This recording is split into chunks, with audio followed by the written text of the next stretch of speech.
তো শ্রাবণ মাস আসছে, এটা হচ্ছে গিফট। ও বুনুকে মনে হচ্ছে কেউ কিছু গিফট করেছে, চলো দেখি। আমাকে আজকে ফোন করে বলে কি তুই চন্ডিবিটির দিকে আয়, আজকে কিছু গিফট আছে তোকে দিব। বুনু দাদা মনে হয় বুনুকে গিফট দিয়েছে। চুল বাহ, বুনু খুব সুন্দর হয়েছে। এই জন্য বলে জীবনে ফার্স্ট প্রেম করা উচিত। জীবনে ফার্স্ট প্রেম করা উচিত মানে? এইগুলি তোকে তোর বয়ফ্রেন্ড গিফট করেছে? লে সামলা।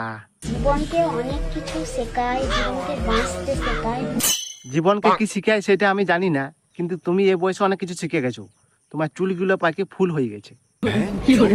তো এটা আমি মনে করছি না খারাপ জিনিস, তো এটা অনেকে মনে করে খারাপ ভালো ইত্যাদি। না বুনু, চালিয়ে যাও চালিয়ে যাও, খুব ভালো জিনিস। তুমি একদিন না একদিন তোমার মা বাবার নাম ডুবাবেই। চিঠি লেখা এটা রক্ত দেয়া, যা তা ব্যাপার না। হ্যাঁ, রক্ত দিয়ে আবার চিঠি চিঠি খেলা হচ্ছে? ব্যাপারটা তো মনে হচ্ছে বিশাল সিরিয়াস কন্ডিশন। বাট এই যে গিফটটা কটা মেয়ে পেতে পারে বা কটা মেয়ে কপালে থাকে? এই ভিডিওটা দেখার পর বান্ধবীকে একটা কথাই বলবো, জীবনে কি ছিড়িলি? না কার কাছ থেকে গিফট পেলি, না কার রক্ত লিয়ে খেললি?